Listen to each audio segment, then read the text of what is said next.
अब अगर हम अपने बटन पर हवर करें तो इसमें और एंकर में कोई डिफरेंस नहीं रह गया। तो इस तरीके से आप रीयूजेबल क्लासेस बना सकते हैं जिनके जरिए आप किसी भी एलिमेंट को स्टाइल कर सकते हैं या एक से ज्यादा एलिमेंट्स के लिए रीयूजेबल क्लासेस बना सकते हैं। इस यूटिलिटी के वर्ड से आपने कंफ्यूज नहीं होना। इसका मकसद सिंपली ये है कि ये ऐसी क्लासेस होती हैं जो कि बेसिकली एक स्पेसिफिक छोटा सा पर्पस सर्व करती हैं। जैसे कि ये हमारी कंटेनर की क्लास है, इसका मकसद ये है कि हम जिस भी डिव एलिमेंट पर इसे अप्लाई करें उसकी मैक्स विड्थ को सेट करके ये उसे हॉरिजॉन्टली सेंटर कर दे। तो ये एक यूटिलिटी क्लास है।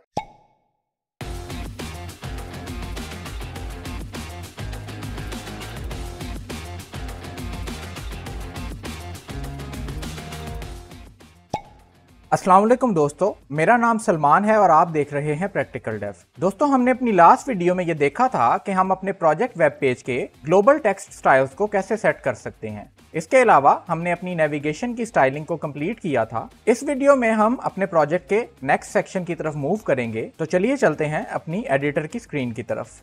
तो दोस्तों, लास्ट वीडियो में हमने इस 012.html फाइल पे काम किया था। आगे बढ़ने के लिए हम पहले इसकी एक कॉपी बना लेते हैं और इसे 013 का नाम दे देते हैं। इसी तरह इसकी CSS की भी हम कॉपी बनाएंगे और इसे 013-styles.css का नाम देंगे। फाइनली हम अपने इस CSS के लिंक को अपडेट करेंगे। एक बार इस पेज को अपने ब्राउजर में खोलकर देख लेते हैं। तो दोस्तों, आप देख सकते हैं कि हमारा जो वेब पेज है वो वहीं पर है जहां पर हमने इसे लास्ट टाइम छोड़ा था। सबसे पहला जो हम काम करेंगे वो ये कि इस सेक्शन को हम यहाँ से रिमूव कर देंगे, क्योंकि ये टेम्परेरी सेक्शन था जो कि हमने टेक्स्ट स्टाइल्स को सीखने के लिए क्रिएट किया था। तो इस सेक्शन को हम रिमूव कर देते हैं। और अब अगर हम चलकर इसे एक दफा ब्राउजर में देखें तो हमारे पास सिर्फ हमारी नेविगेशन बार बाकी है। तो दोस्तों, अगर हम एक बार अपने रेफरेंस प्रोजेक्ट को देखें तो अब हम अपने इस सेक्शन पर काम करेंगे जिसको नॉर्मली हीरो सेक्शन भी कहा जाता है। इस सेक्शन का अगर हम ओवरव्यू लें तो इसमें टॉप लेवल पर एक कंटेनर है जिसके अंदर हमारे पास एक सेकंड कंटेनर है, बिल्कुल उसी तरह जिस तरह हमारी नेविगेशन बार में था। तो ये जो अंदर वाला कंटेनर है इसकी मैक्सिमम विड्थ उसी तरह होगी जिस तरह हमारे नेविगेशन की थी और ये पेज पर सेंटर्ड होगा। फिर इस इंटरनल कंटेनर के अंदर हमारे पास दो सेक्शंस हैं जो कि इक्वल साइज के होंगे और लेफ्ट साइड पर हमारे पास कुछ टेक्स्ट है और राइट साइड पर हमारे पास एक इमेज है। तो वापस चलते हैं अपने एडिटर की तरफ और इसकी HTML क्रिएट करते हैं। तो दोस्तों, टॉप लेवल पर हमारे पास यहाँ पर एक सेक्शन है जिसको हम क्लास दे देंगे हीरो की और इसे क्लोज करेंगे। इस सेक्शन के अंदर हमारे पास एक और डिवीजन है जिसे हम अगेन सेक्शन ही कह देते हैं और इसे हम एक क्लास दे देते हैं हीरो अंडरस्कोर अंडरस्कोर कंटेनर की। इस सेक्शन के अंदर हमारे पास दो सेपरेट डिविजन्स हैं जो कि इक्वल साइज की होंगी। इसमें से जो पहली डिवीजन है उसे हम क्लास दे देंगे हीरो अंडरस्कोर अंडरस्कोर टेक्स्ट की और इसी तरह हमारी जो दूसरी डिवीजन है उसे हम हीरो अंडरस्कोर अंडरस्कोर इमेज की क्लास दे देंगे। अब ये जो हमारा पहला सेक्शन है इसके अंदर हमारे पास एक H1 हेडिंग होगी और उसके बाद यहाँ पर एक पैराग्राफ है और इसके बाद हमारे पास एक बटन है जिसके लिए हम एंकर टैग को यूज करेंगे। तो इस हेडिंग को हम क्लास दे देते हैं hero underscore underscore text underscore underscore heading की।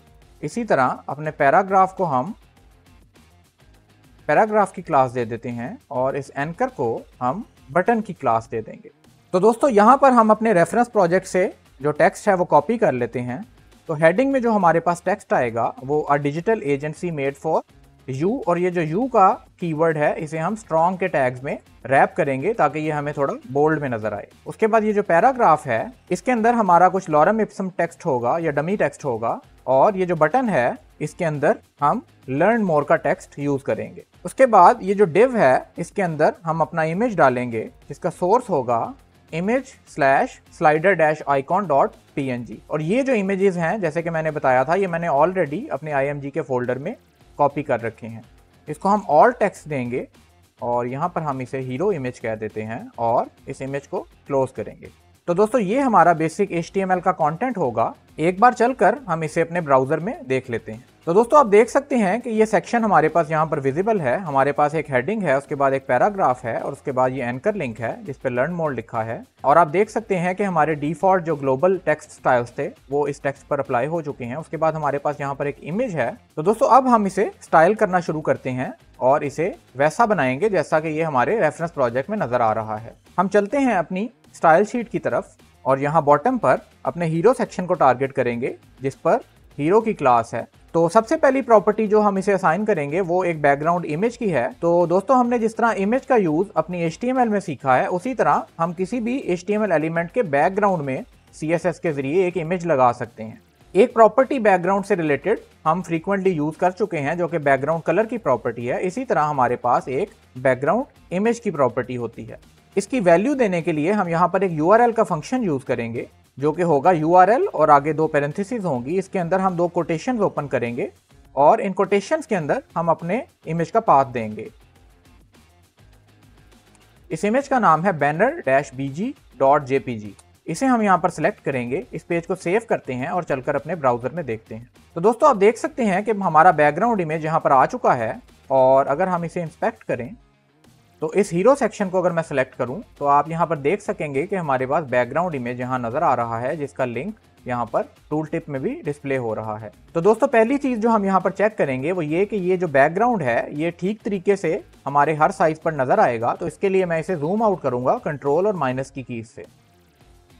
तो यहाँ पर जो पहला प्रॉब्लम आप देख रहे हैं कि ये जो बैकग्राउंड है ये अपने एक्चुअल साइज में रेंडर हो रहा है और जब इसका एक्चुअल साइज हिट हो जाता है तो उसके बाद ये रेप्लिकेट होना शुरू हो जाता है। तो इसके लिए हम एक CSS की प्रॉपर्टी सेट कर सकते हैं। ये प्रॉपर्टी है बैकग्राउंड रिपीट की और हम इसे नो रिपीट की वैल्यू देंगे तो ये हमारा प्रॉब्लम सॉल्व हो जाएगा। अब आप देख सकते हैं कि ये जो हमारा इमेज है ये अब एक ही दफा रेंडर हो रहा है, लेकिन उसके साथ ही प्रॉब्लम ये हो गया कि हमारा जो एक्चुअल कंटेनर है वो यहाँ एंड तक आ रहा है और ये बैकग्राउंड इमेज यहाँ पर आकर खत्म हो गया है। तो हम चाहते हैं कि हम अपने बैकग्राउंड इमेज को इस तरह रेंडर करें कि ये हमारे पूरे जो रेंडर्ड कंटेनर का एरिया है उसे कवर कर ले। तो उसके लिए हम एक और प्रॉपर्टी यूज करेंगे और ये प्रॉपर्टी है बैकग्राउंड साइज की। इसकी वैल्यू हम देंगे कवर की। इसकी डिफरेंट वैल्यूज के साथ आप खेल कर देख सकते हैं कि इनसे क्या असर होता है, लेकिन फिलहाल हम अपनी कवर की प्रॉपर्टी को सिलेक्ट करेंगे और ये हमारे पूरे बैकग्राउंड के एरिया को कवर कर लेगी। इसको सेव करते हैं और आप देख सकते हैं कि हमारे बैकग्राउंड ने अपने कंटेनर के साइज के मुताबिक अपने आप को एडजस्ट कर लिया है और हम इसे अगर छोटा या बड़ा करें तो ये उसके हिसाब से एडजस्ट हो जाता है। तो दोस्तों बैकग्राउंड से रिलेटेड और भी काफ़ी सारी प्रॉपर्टीज़ हैं जिन्हें आप खुद से देख सकते हैं, लेकिन हमारे इस बिगिनर लेवल ट्यूटोरियल के लिए ये 3 प्रॉपर्टीज़ अभी इनफ हैं। तो हम आगे चलते हैं और अपने नेक्स्ट सेक्शन को स्टाइल करते हैं। तो जो हमारा नेक्स्ट सेक्शन है वो हमारे कंटेनर का सेक्शन है। इसे हम टारगेट करेंगे और इसके साथ हम वही करेंगे जो हमने अपनी नेविगेशन के साथ किया था, यानी कि सबसे पहले तो इसको एक मैक्सिमम विड्थ देंगे और ये विड्थ मैं यहाँ से चेक कर लेता हूँ। तो यहाँ पर हमने मैक्स विड्थ दी थी 71.25 रैम, तो इसी को हम यूज़ करेंगे और फिर उसके साथ ही यहाँ पर मार्जिन 0 और ऑटो की जो प्रॉपर्टीज़ हैं इन्हें भी कॉपी कर लेंगे। तो यहाँ पर दोस्तों हमने अपनी मैक्सिमम विड्थ दे दी है और मार्जिन सेट किया है। वापस चलकर ब्राउज़र में देखते हैं तो आप देख सकते हैं कि अब हमारा जो वो कंटेनर था वो बिल्कुल हमारे नेविगेशन के साथ लाइन अप हो गया है। हम इसे वापस अपने नेचुरल साइज में जूम कर लेते हैं और उसके लिए हम कंट्रोल 0 प्रेस करेंगे। तो दोस्तों यहाँ पर जो हमारा नेक्स्ट काम होगा वो अपनी CSS को थोड़ा सा क्लीन अप करना होगा और यहाँ पर हम देखेंगे कि हम अपने कोड को बेहतर कैसे कर सकते हैं। तो सबसे पहली चीज़ जो आपने नोट की वो ये कि हमने यहाँ पर मैक्स विड्थ यूज़ की और उसके बाद मार्जिन 0 और ऑटो के प्रॉपर्टीज़ को यूज़ किया है और ये प्रॉपर्टीज़ हमने इन दोनों सेक्शंस में की है। और अगर वापस चलकर हम अपने रेफरेंस को देखें तो आप देखेंगे कि through out the web page हम यही काम बार बार करेंगे, यानी कि ये जो हमारा कंटेनर बनेगा इसको हम हमेशा सेंटर करेंगे और इसको एक मैक्स विड्थ देंगे। तो इस तरह का काम रिपीट करने की बजाय हम इसके लिए एक यूटिलिटी क्लास बना सकते हैं। हम वापस चलते हैं अपने एडिटर की तरफ और यहाँ पर ये जो 2 प्रॉपर्टीज़ हैं ये जो हम बार बार यूज़ करने जा रहे हैं इसके ज़रिए हम एक कंटेनर की नई क्लास बना लेंगे जिसे हम यूटिलिटी क्लास भी कहते हैं कि ये ऐसी क्लासेस हैं जो यूटिलिटी के तौर पर यूज़ होती हैं और आप जगह जगह इन क्लासेस को यूज़ कर सकते हैं। तो हम बजाय इसके कि हीरो कंटेनर की क्लास से ये काम लें, हम उस यूटिलिटी क्लास को यहाँ पर यूज़ करेंगे। तो हम टॉप पर चलते हैं और जहाँ पर हमने अपने ये जो ग्लोबल एलिमेंट्स हैं इनकी टारगेटिंग ख़त्म की थी वहाँ से ऑनवर्ड हम यहाँ पर अपनी कुछ यूटिलिटी क्लासेस बनाएंगे। तो हम एक कंटेनर की क्लास बना लेते हैं और उसमें ये मैक्स विड्थ और मार्जिन की जो प्रॉपर्टीज़ हैं ये पेस्ट कर देते हैं। उसके बाद हम इस क्लास को कॉपी करेंगे और ये जहाँ पर हमने यही इफेक्ट अचीव करना है, जैसे कि इस सेक्शन में हम यहाँ पर इंस्टेड कंटेनर की वो क्लास यूज़ करेंगे। इसी तरह हम वापस आकर टॉप पर अपनी ये जो टॉप नैव है यहाँ पर कंटेनर की क्लास यूज़ करेंगे और इस टॉप नैव की जो एक्चुअल क्लास है उसे थोड़ा क्लीन अप करेंगे।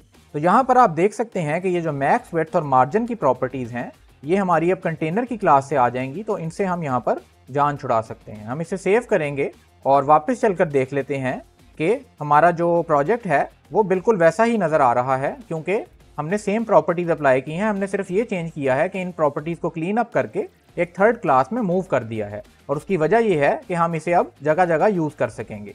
तो दोस्तों नेक्स्ट काम जो हम यहाँ करेंगे वो ये कि इस सेक्शन को 2 सब सेक्शन में डिवाइड करेंगे, और उसके लिए हम फ्लेक्स बॉक्स का यूज करेंगे। वापस चलते हैं अपने एडिटर की तरफ। तो दोस्तों जो 2 सेक्शंस हमने यहाँ पर इक्वल विड्थ के बनाने हैं उनको हम यहाँ पर सिलेक्ट करेंगे, हीरो टेक्स्ट और हीरो इमेज। सबसे पहले हम ये अपने कंटेनर की क्लास को क्लीन अप करेंगे, क्योंकि ये जो मैक्स, विड्थ और मार्जिन हैं ये हमारी अब कंटेनर की जो क्लास थी यूटिलिटी क्लास उससे आ रही हैं, इसकी हमें यहाँ पर ज़रूरत नहीं है। इसकी जगह पर हम इसे डिस्प्ले की प्रॉपर्टी देंगे और इसे फ्लेक्स सेट करेंगे। इसके बाद जो मैंने आपको टिप इक्वल सेक्शंस क्रिएट करने का बताया था, यहाँ पर हम इसे फ्लेक्स ग्रो की प्रॉपर्टी की वैल्यू 1 देंगे और फ्लेक्स बेसिस 0 सेट कर देंगे। इसी तरह हम अपने दूसरे सेक्शन के साथ भी यही काम करेंगे। तो यहाँ पर आप देख सकते हैं कि हमारी जो दोनों क्लासेस हैं वो एक ही टाइप की प्रॉपर्टीज़ एक ही वैल्यूज़ के साथ यूज़ कर रही हैं। तो इंस्टेड के हम ये 2 क्लासेस बनाएं, हम यहाँ पर इसे क्लीन अप करके यहाँ मूव कर सकते हैं, और एक ग्रुप सेलेक्टर के ज़रिए हम इन दोनों टारगेटेड एलिमेंट्स को एक ही प्रॉपर्टीज असाइन कर सकते हैं। एक इशू जो मुझे यहाँ पर नजर आ रहा है वो ये कि ये जो हीरो कंटेनर की क्लास थी इसे हमने अपनी HTML से रिमूव कर दिया था और इसकी जगह पर सिर्फ कंटेनर की यूटिलिटी क्लास को यूज कर लिया था। तो हम करेंगे ये कि इसको फिलहाल चलाने के लिए इस क्लास को कॉपी करेंगे और वापस अपने इस सेक्शन के अंदर ऐड कर देंगे ताकि इसका असर हमें नजर आ सके। तो वापस चलते हैं अपने ब्राउजर की तरफ और एक दफा इसका रिजल्ट देख लेते हैं। तो दोस्तों आप देख सकते हैं कि ये जो हमारा सेंटर्ड सेक्शन था ये अब 2 हिस्सों में डिवाइड हो चुका है और इसके अंदर ये एक साइड पर टेक्स्ट है और दूसरे साइड पर हमारा इमेज है। इसे अगर अभी हम अपने रेफरेंस से कंपेयर करें तो हम देख सकते हैं कि हमारे पास यहाँ पर कुछ पैडिंग है।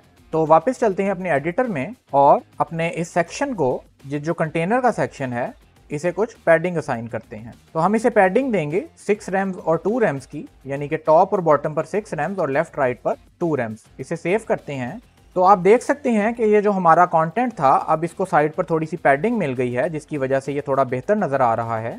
तो दोस्तों अब हम अपने टेक्स्ट को थोड़ा सा स्टाइल करते हैं। हम यहाँ पर हीरो टेक्स्ट _ हेडिंग और इसी तरह जो हमारा पैराग्राफ है उसे टारगेट करेंगे और इन दोनों को हम टेक्स्ट कलर देंगे वाइट का। ये सेम कलर मैं पैराग्राफ के ऊपर पेस्ट करूंगा। इसे सेव करते हैं और आप देख सकते हैं कि जो हमारा टेक्स्ट था उसका कलर अब वाइट हो चुका है।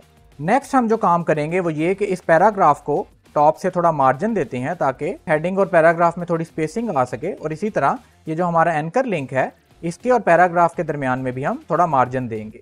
तो हम वापस चलते हैं अपने एडिटर की तरफ। तो अपने पैराग्राफ को हम मार्जिन टॉप देंगे 2 रैम्स का, और इसी तरह जो हमारा बटन है उसे भी हम मार्जिन टॉप देंगे। एक दफ़ा इसे ब्राउज़र में देख लेते हैं।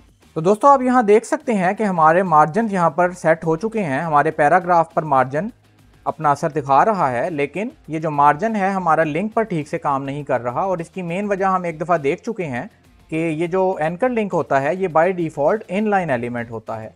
तो हम अगर इसकी डिस्प्ले टाइप को इनलाइन ब्लॉक कर दें तो ये हमारा मसला हल हो जाएगा। तो चलिए एडिटर में चलकर इसकी डिस्प्ले टाइप को सेट करते हैं।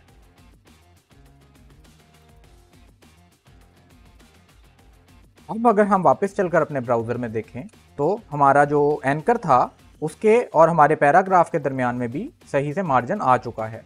तो दोस्तों अब जो हम नेक्स्ट पार्ट कवर करेंगे वो ये इमेज का पार्ट है। तो यहाँ पर जो चीज़ हम सबसे पहले नोट करेंगे वो ये कि अगर मैं अपने स्क्रीन साइज को छोटा करूं तो ये इमेज जो है ये हमारा फ्लेक्सिबल नहीं है, बल्कि इसकी विड्थ फिक्स रहती है जिसकी वजह से हमारा लेआउट ब्रेक हो रहा है। तो पहला काम हमें इसे रिस्पॉन्सिव बनाना है जिसकी वजह से ये हमारे स्क्रीन साइज के साथ साथ एडजस्ट हो सके। तो दोस्तों इमेजेस को रिस्पॉन्सिव बनाने के लिए सबसे जो आसान तरीका होता है वो ये है कि अपने इमेज को आप एक कंटेनर के अंदर रखें, जो कि हम ऑलरेडी कर चुके हैं कि ये जो हमारा इमेज है ये स्टैंड अलोन नहीं है बल्कि ये एक डिव के अंदर है। तो हम यहाँ पर ये कर सकते हैं कि ये जो इमेज है इसकी विड्थ को अपने कंटेनर से टाई कर दें। और वो हम कैसे कर सकते हैं कि इसकी विड्थ को अगर हम 100% कह दें तो इसका मतलब ये होगा कि इसकी विड्थ हमेशा अपनी अवेलेबल स्पेस में, जो कि हमारे कंटेनर की स्पेस है, उसका 100% होगी। और अब अगर हम स्क्रीन को थोड़ा सा श्रिंक करेंगे तो आप देखेंगे कि जैसे जैसे हमारे पास अवेलेबल स्पेस कम हो रही है, ये जो इमेज है हमारा, ये उसके हिसाब से अडेप्ट कर रहा है और ये एक तरह से रिस्पॉन्सिव हो गया है। तो हम यहाँ पर हीरो इमेज की क्लास को सिलेक्ट करेंगे और इस हीरो इमेज की क्लास में, जो कि बेसिकली एक डिव कंटेनर है, इसके अंदर हम इमेज को टारगेट करेंगे और इसकी विड्थ को 100% सेट कर देंगे। उसके बाद अगर हम एक दफ़ा अपने रेफरेंस को देख लें तो आप देख सकते हैं कि हमारा ये जो कंटेंट है लेफ्ट साइड का और राइट साइड का, ये सेंटर में अलाइंड है और बेसिकली ये क्रॉस एक्सिस पर अलाइंड है क्योंकि इसकी डिफॉल्ट डायरेक्शन रो है। तो हम देख चुके हैं कि फ्लेक्स बॉक्स के जरिए ये हम बहुत इजीली अचीव कर सकते हैं। तो वापस चलते हैं अपने एडिटर की विंडो की तरफ और इसे फिक्स करते हैं। तो यहाँ पर जो हमारा फ्लेक्स कंटेनर है उसके अंदर हम अलाइन आइटम्स सेंटर की प्रॉपर्टी सेट करेंगे और आप देख सकते हैं कि अब हमारा इमेज और ये जो टेक्स्ट है ये सेंटरली अलाइंड है। तो दोस्तों अगला जो लेआउट से रिलेटेड स्टाइलिंग चेंज हम यहाँ पर करेंगे वो यहाँ पर इन दोनों बॉक्सेस के दरमियान, जो बेसिकली हमारे फ्लेक्स बॉक्स के चिल्ड्रन हैं, इन दोनों के दरमियान हम थोड़ा सा गैप देंगे और उसके लिए हम गैप की प्रॉपर्टी यूज़ करेंगे।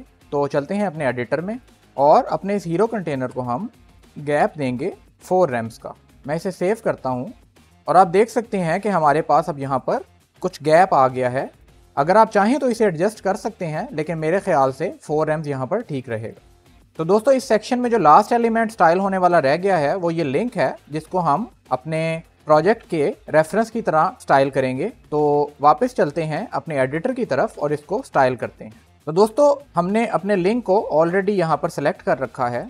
तो यहाँ पर हम कुछ नई स्टाइलिंग प्रॉपर्टीज ऐड करते हैं। सबसे पहले हम इस बटन का फॉन्ट साइज एडजस्ट करेंगे और इसके लिए हमारा फॉन्ट साइज 0.8 रैम होगा। हम इसे कुछ पैडिंग देंगे, तो हमारी जो टॉप और बॉटम पर पैडिंग है वो 0.75 रैम होगी और लेफ्ट और राइट पर 1.5 रैम होगी। इसे हम कुछ बैकग्राउंड कलर देंगे जो कि ये पर्पल का शेड है। हम चाहते हैं कि जो हमारे बटन का टेक्स्ट है या जो इस लिंक का टेक्स्ट है वो हमेशा अपर केस में हो, तो हम इसे टेक्स्ट ट्रांसफॉर्म की वैल्यू देंगे अपर केस। इस लिंक का फॉन्ट कलर बाय डिफॉल्ट हमारे जो लिंक्स का कलर है वो हमने ब्लू शेड में रखा है, लेकिन इसके लिए हम वाइट कलर यूज करेंगे। हमारी लेटर स्पेसिंग इसके लिए 0.05 रैम होगी। इसके बाद हम इस पर एक हवर स्टेट को टारगेट करेंगे ताकि जब हमारा माउस इस बटन पर आए तो हमें थोड़ी सी ट्रांजिशन नजर आए। और यहाँ पर हम इसका बैकग्राउंड कलर चेंज करेंगे और इसका कलर अब रखेंगे डार्क पर्पल का एक शेड, जो कि ये कलर है। इसके साथ ही इसे थोड़ा सा सटल बनाने के लिए हम यहाँ पर इसके पेरेंट एलिमेंट में एक ट्रांजिशन डालेंगे जो कि बैकग्राउंड कलर पर होगी, 0.3 सेकेंड्स तक चलेगी। इसका जो ईजिंग फंक्शन है वो ईज इन आउट होगा और इसका डिले हम यहाँ से रिमूव कर देंगे। तो हमारी ट्रांजिशन हमारे बैकग्राउंड कलर के चेंज पर चलेगी, 0.3 सेकेंड तक चलेगी और इस पे हम ईज इन आउट का ट्रांजिशन फंक्शन लगाएंगे। तो एक दफ़ा चलकर इसको ब्राउज़र में देख लेते हैं। तो आप देख सकते हैं कि जो हमारा बटन है या जो हमारा लिंक है उसने एक बटन की शक्ल इख्तियार कर ली है। एक दो चीज़ें यहाँ पर मिसिंग हैं।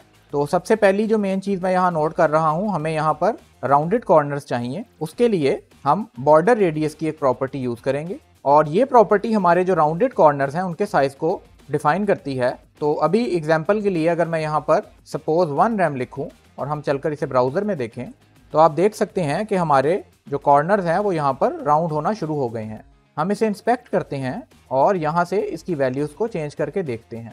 तो फॉर एग्जांपल मैं अगर यहाँ पर 0.5 रैम की वैल्यू यूज़ करूँ तो आप देख सकते हैं कि इनका साइज़ थोड़ा छोटा हो गया है।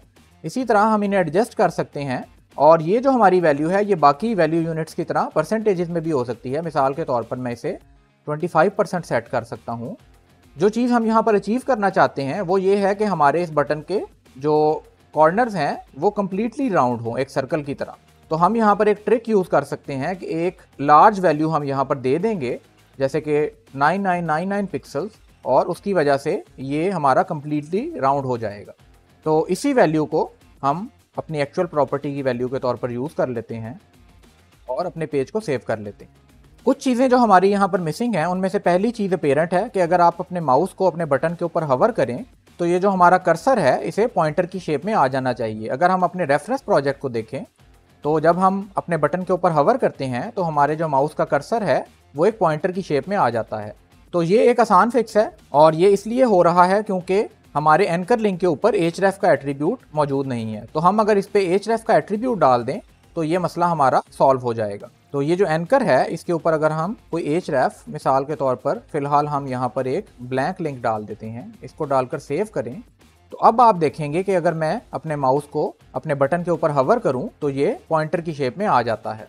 और इसे अगर मैं एक्सप्लेन करना चाहूं तो ये बेसिकली इसलिए होता है क्योंकि पॉइंटर की शेप में आपका माउस तब आता है जब कोई एलिमेंट क्लिकेबल हो, और जब तक आपके एंकर लिंक के ऊपर href का एट्रीब्यूट मौजूद नहीं, वो क्लिकेबल में कन्वर्ट नहीं होता, क्योंकि उसके पीछे कोई लिंक ही नहीं है जिसे हम क्लिक करके कोई एक्शन ले सकें।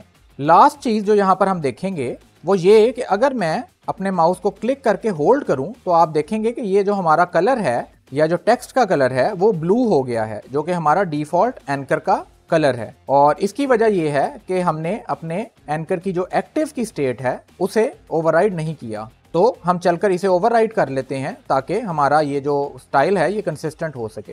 तो ये जो हमारा बटन है इसके ऊपर अगर हम इसकी एक्टिव की स्टेट को, जो कि एक सूडो क्लास है, उसको भी टारगेट कर लें, और क्योंकि अब हमने इन दोनों एलिमेंट्स को टारगेट किया है और एक्टिव की स्टेट पर भी यही कलर अप्लाई होगा, तो वो मसला हमारा सॉल्व हो जाएगा। इसे चलकर एक दफ़ा अपने ब्राउज़र में देख लेते हैं। तो अब अगर मैं क्लिक करके होल्ड करूं तो आप देखेंगे कि हमारा कलर वाइट ही रहता है। अगली जो चीज़ हम यहाँ पर डिस्कस करेंगे वो इस बटन जैसे दिखने वाले एंकर के मुतालिक है या बटन्स की स्टाइलिंग से रिलेटेड है। तो हम चलते हैं अपने एडिटर की तरफ और उसे देख लेते हैं। तो दोस्तों जो चीज़ यहाँ पर हम डिस्कस करने जा रहे हैं वो ये कि आपके वेब डिज़ाइन के प्रोजेक्ट्स में अक्सर आपको बटन्स के डिज़ाइन मिलेंगे, और काफ़ी दफ़ा ऐसा होगा कि आप एंकर लिंक्स को इन बटन्स की शक्ल में डिज़ाइन करेंगे, और साथ ही साथ हो सकता है कि आपके पेज में एक्चुअल बटन एलिमेंट्स भी हों। जैसे कि अगर आपके पास एक फॉर्म है तो उसको सबमिट करने के लिए आपके पास बटन्स हो सकते हैं। तो यूजुअली एक बेस्ट प्रैक्टिस ये है कि आपके जो बटन्स हैं वो कंसिस्टेंट दिखें, इसलिए आप ऐसे जेनेरिक स्टाइल्स क्रिएट करते हैं जो कि आप दोनों एंकर लिंक्स और बटन के एलिमेंट्स को असाइन कर सकें और वो दोनों एक ही जैसे नजर आएं। इस वक्त अगर हम अपनी HTML में चलें और इस एंकर लिंक के बिल्कुल नीचे एक बटन बनाएं, इसको हम कैप्शन लर्न मोर की देंगे, और फिलहाल अगर इसे चलकर ब्राउजर में देखें तो आप देख सकेंगे कि बटन की जो स्टाइलिंग है वो एंकर लिंक से काफ़ी डिफरेंट है, और इसके अंदर बाय डिफ़ॉल्ट काफ़ी सारे स्टाइल्स ऑलरेडी इंक्लूडेड होते हैं। तो अपने डिज़ाइंस को कंसिस्टेंट बनाने के लिए हम यूजुअली ऐसी क्लासेस बना लेते हैं जो कि बटन की स्टाइलिंग के लिए हों, और उन क्लासेस को अगर हम एंकर पे दें या बटन पे दें तो दोनों का स्टाइल बिल्कुल एक सा नज़र आए। तो ऐसी जेनेरिक क्लास हम यहाँ पर बनाएंगे, लेकिन उससे पहले हम थोड़ा सा बटन के जो डिफ़ॉल्ट स्टाइल्स हैं उनको रीसेट करेंगे। वापस चलते हैं अपने एडिटर की तरफ। तो सबसे पहला काम जो हम यहाँ पर करेंगे वो ये है कि इस बटन के जो डिफ़ॉल्ट स्टाइल्स हैं उनको रीसेट करेंगे। तो ये जहाँ पर हमने अपने डिफरेंट ग्लोबल एलिमेंट्स को स्टाइल्स दिए हैं, यहाँ पर हम मिसाल के तौर पर अपने बटन एलिमेंट को सिलेक्ट करेंगे और इसके बॉर्डर को हम नन करेंगे, क्योंकि इसके ऊपर बाय डिफॉल्ट एक बॉर्डर होता है, और इसके बैकग्राउंड को भी हम नन सेट कर देंगे, जिसका मतलब इसका बॉर्डर और बैकग्राउंड रिमूव हो जाएगा। अभी अगर हम चलकर अपने ब्राउजर में देखें तो आप देख सकते हैं कि ये जो हमारा बटन था ये बिल्कुल अब ब्लैंक बटन हो गया है और इसके अंदर सिर्फ हमें टेक्स्ट नजर आ रहा है। लेकिन अगर मैं इसको इंस्पेक्ट करूं तो यहाँ पर इनफैक्ट बटन मौजूद है। इन स्टाइल्स को रीसेट करने के बाद हम वापस अपने इस लिंक वाले बटन एलिमेंट की तरफ चलते हैं, और हम जो दूसरा काम करेंगे वो ये कि हम इसकी एक कॉपी बना लेते हैं और इसको एक जेनेरिक नाम दे देते हैं जो कि हम रीयूज़ कर सकें। तो हम इसे फॉर एग्जांपल प्राइमरी बटन कह देते हैं, जो कि हमारे प्राइमरी बटन होने का रोल प्ले करेगा, यानी कि जिस भी एंकर लिंक या बटन के ऊपर हम ये प्राइमरी बटन की क्लास लगाएंगे वो एक ख़ास तरह से यह हमारे प्राइमरी बटन की तरह नज़र आएगा। दूसरा काम जो हम यहाँ पर करेंगे वो ये कि इन क्लासेस को रिस्ट्रिक्ट करेंगे कि ये एंकर एलिमेंट्स और बटन एलिमेंट्स के अलावा और किसी एलिमेंट पर काम ना करें। तो यहाँ पर हम एंकर डॉट प्राइमरी बटन करेंगे, यानी कि वो एंकर जिसके ऊपर प्राइमरी बटन की क्लास है उसके ऊपर ये स्टाइल्स इफेक्ट लेंगे, और ऐसा एंकर जिस पर प्राइमरी बटन की क्लास है और उसकी जो एक्टिव सूडो क्लास है अगर वो एक्टिव है तो तब ये स्टाइल्स हमारे एक्टिवेट होंगे। इसी तरह ये जो नीचे हमारा हवर का सूडो सिलेक्टर है इसके ऊपर भी हम एंकर प्रीपेंड कर देंगे, ताकि ऐसा एंकर जिसके ऊपर प्राइमरी बटन की क्लास है अगर उसके ऊपर माउस हवर हो तो फिर उसका बैकग्राउंड कलर चेंज हो जाए। इसके बाद यहाँ पर हम जो तीसरा काम करेंगे वो ये कि बटन का एलिमेंट भी ऐड कर देंगे जिसके ऊपर प्राइमरी बटन की क्लास हो, और इसी तरह यहाँ पर ऐसा बटन जिस पर प्राइमरी बटन की क्लास हो उसके ऊपर हम अगर हवर करेंगे तो उस केस में हमारा बैकग्राउंड कलर उसका चेंज हो जाएगा। अब हम इसको टेस्ट करने के लिए अपने प्राइमरी बटन की क्लास को कॉपी करते हैं और वापस अपनी HTML में चलते हैं। यहाँ पर हम प्राइमरी बटन की क्लास अपने एंकर लिंक पर ऐड करेंगे और इसी तरह इस बटन पर भी हम प्राइमरी बटन की क्लास ऐड कर देंगे।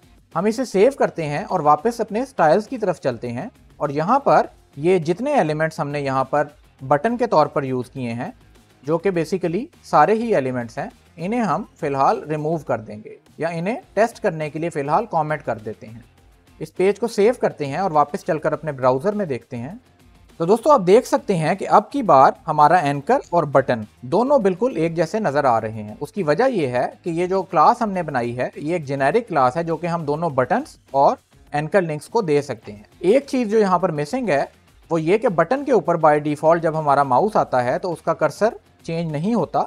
उसको हम बड़ी आसानी से फिक्स कर सकते हैं। हम अपने स्टाइल्स में आएंगे और यहाँ पर एक कर्सर की प्रॉपर्टी है वो ऐड करेंगे और इसकी वैल्यू हम पॉइंटर सेट करते हैं। इसे सेव करते हैं और वापस चलकर अपने ब्राउज़र में देख लेते हैं।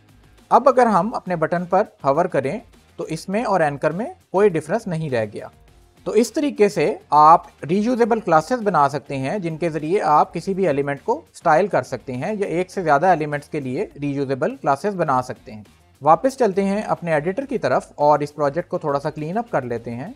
तो अब जैसा कि हम देख सकते हैं यहाँ पर कुछ डुप्लीकेट स्टाइल्स हैं जो कि हमारी प्राइमरी बटन की क्लास और ये जो हमारा हीरो टेक्स्ट बटन था ये शेयर कर रहे हैं। तो मैं फ़िलहाल इसे अनकमेंट करता हूँ और इसमें हम एक एक करके इन प्रॉपर्टीज़ को देख लेते हैं कि कौन सी प्रॉपर्टीज़ हमें यहाँ पर चाहिए और कौन सी प्रॉपर्टीज़ हमारी जेनेरिक प्राइमरी बटन की क्लास में जाएंगी। तो डिस्प्ले हमारा बटन की क्लास में चला जाएगा। हमारा मार्जिन टॉप जो है वो सिचुएशन स्पेसिफिक है और स्पेसिफिकली हमें इस हीरो टेक्स्ट के बटन पे चाहिए, यानी कि हम ये नहीं चाहते कि हमारे हर बटन पे जिस पर ये क्लास हो उसको ऑटोमेटिकली टॉप पर मार्जिन मिल जाए। तो ये जो मार्जिन टॉप की क्लास है ये हमारी इस स्पेसिफिक बटन में रहेगी और मैं इसे अपनी प्राइमरी बटन की क्लास में से रिमूव कर दूंगा। उसके बाद हमारा जो फॉन्ट साइज़ है वो बटन में जाएगा, पैडिंग हमारी बटन में जाएगी, बैकग्राउंड कलर भी बटन का पार्ट बनेगा, इसी तरह text transform, colour, letter spacing, border radius और ट्रांजिशन। तो ये हमारी क्लास बिल्कुल क्लीन हो गई है। और क्योंकि यहाँ पर हम इस हवर की स्टेट को भी अब बटन की क्लास में हैंडल कर रहे हैं इसलिए हम इसे रिमूव कर सकते हैं और इस एक्टिव की क्लास को, क्योंकि अब हम यहाँ पर बटन से रिलेटेड या लिंक से रिलेटेड कोई फंक्शनैलिटी हैंडल नहीं कर रहे, तो इस एक्टिव की सिलेक्शन को भी हम यहाँ से रिमूव कर सकते हैं। और जो नेक्स्ट काम हम यहाँ पर करेंगे वो ये कि इस फाइल को थोड़ा सा रीस्ट्रक्चर कर लेते हैं। ये जो रीयूजेबल हमारी क्लासेस हैं ये नॉर्मली हम पेज के टॉप पर रख लेते हैं। तो हम इसे कट करके टॉप पर जहाँ हमने ये कंटेनर डिफाइन किया है इसके बिल्कुल नीचे मूव कर देते हैं। ये आपकी हमेशा पर्सनल प्रेफरेंस होगी कि आप कैसे अपनी फाइल्स को स्ट्रक्चर करते हैं, लेकिन मैं जनरली ये प्रैक्टिस करता हूँ कि इस तरह के जो रीयूजेबल एलिमेंट्स हैं और यूटिलिटी क्लासेस हैं इनको मैं टॉप पर रखता हूँ। और by the way utility class, जैसे कि हमने ये कंटेनर की क्लास बनाई थी, इस यूटिलिटी के वर्ड से आपने कंफ्यूज नहीं होना। इसका मकसद सिंपली ये है कि ये ऐसी क्लासेस होती हैं जो कि बेसिकली एक स्पेसिफिक छोटा सा पर्पस सर्व करती हैं। जैसे कि ये हमारी कंटेनर की क्लास है, इसका मकसद ये है कि हम जिस भी डिव एलिमेंट पर इसे अप्लाई करें उसकी मैक्स विड्थ को सेट करके ये उसे हॉरिजॉन्टली सेंटर कर दे। तो ये एक यूटिलिटी क्लास है। इसी तरह थ्रू आउट द पेज अगर आपकी पैडिंग्स या मार्जिन्स रिपीट हो रहे हैं, यानी कि एक ही मार्जिन या एक ही पैडिंग आप बार बार यूज कर रहे हैं, तो बार बार उन प्रॉपर्टीज को उनकी रेलेवेंट क्लासेस में ऐड करने की बजाय आप उनकी यूटिलिटी क्लासेस निकाल सकते हैं, जैसे कि हमने ये कंटेनर की क्लास निकाली थी, और उस क्लास को अपने HTML में जाकर यूज कर सकते हैं। तो इस तरीके से हमारी ये जो CSS है इसे हम रीयूजेबल बना लेते हैं। तो मिसाल के तौर पर ये रीयूजेबल इस प्रोजेक्ट के अंदर भी है, लेकिन अगर मैं चाहूँ तो एज सच इन सारी प्रॉपर्टीज़ को, ये जो प्राइमरी बटन से रिलेटेड प्रॉपर्टीज़ हैं, इन्हें मैं कट करके किसी और प्रोजेक्ट में भी पेस्ट कर सकता हूँ और माइनर ट्विकिंग करने के बाद मेरी ये क्लासेस उस प्रोजेक्ट में भी बिल्कुल इसी तरह काम करेंगी। इस तरह से आप अपनी UI एलिमेंट्स की एक लाइब्रेरी भी बिल्ड कर सकते हैं जिसको आप बार बार डिफरेंट प्रोजेक्ट्स में यूज़ कर सकते हैं। एक नज़र हम वापस ब्राउज़र की तरफ डाल लेते हैं और देख लेते हैं कि यहाँ पर कोई चीज़ मिसिंग तो नहीं। तो हम देख सकते हैं कि ये एक्स्ट्रा बटन जो था, जो हमने टेस्टिंग के लिए यहाँ पर डाला था, ये यहाँ पर मौजूद है। इसे हम रिमूव कर देते हैं और इसे अपने रेफरेंस प्रोजेक्ट से कंपेयर कर लेते हैं। तो इस वक्त अगर हम इसे अपने रेफरेंस प्रोजेक्ट से कंपेयर करें तो आप देख सकेंगे कि ये नेविगेशन और ये जो हमारा पहला सेक्शन है ये दोनों बिल्कुल इक्वल हो गए हैं। एक डिफरेंस जो आपको यहाँ पर नजर आ रहा होगा वो इस बॉक्स शैडो का है, जो हमारे इस वक्त प्रोजेक्ट में नजर नहीं आ रहा, और उसकी वजह इसकी पोजीशनिंग है जिसको हम बाद में कवर करेंगे। लेकिन फिलहाल ये हमारे दोनों प्रोजेक्ट्स बिल्कुल इक्वल नजर आ रहे हैं। तो दोस्तों इस वीडियो में हमने अपने प्रोजेक्ट के पहले सेक्शन को, जो कि हीरो सेक्शन था, बिल्कुल अपने रेफरेंस प्रोजेक्ट की तरह स्टाइल कर लिया है। इस वीडियो में हमने अपनी पुरानी लर्निंग्स को लेवरेज किया है और उसके साथ साथ कुछ नए कॉन्सेप्ट सीखे हैं, जिसमें सबसे important concept reusable CSS create करना है, यानी कि अपने बार बार यूज होने वाले स्टाइल्स को उनकी अपनी क्लासेस में एब्स्ट्रैक्ट करना और उनको रीयूज करना। उम्मीद है आपको ये वीडियो पसंद आई होगी। अगर आपने ये चैनल अभी तक सब्सक्राइब नहीं किया तो प्लीज इसे सब्सक्राइब कर लीजिए, और अगर वीडियो पसंद आई हो तो इसे लाइक और शेयर करना मत भूलिएगा। Till next time, this is practical Dev signing out.